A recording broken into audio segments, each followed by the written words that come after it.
hekima na kunyenyekeana, tutamfuata kwa matendo mema.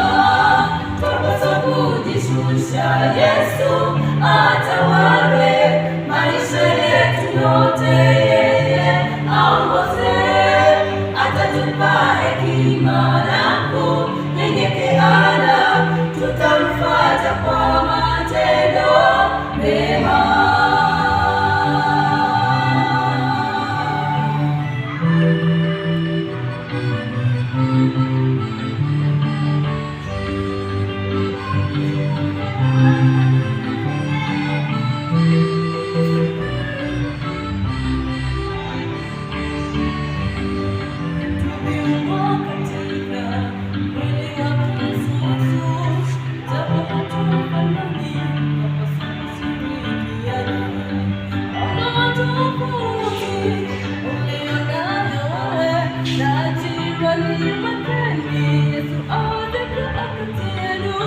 Tuviungo katika mwili wa Kristo Yesu, japo hatufanani, twapaswa kushirikiana.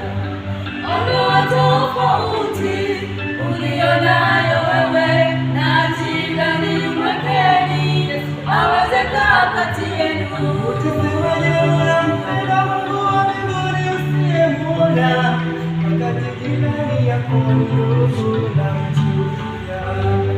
Hebu tujifunze upendo kutoka kwake Mungu, bali pasipo upendo wala bure.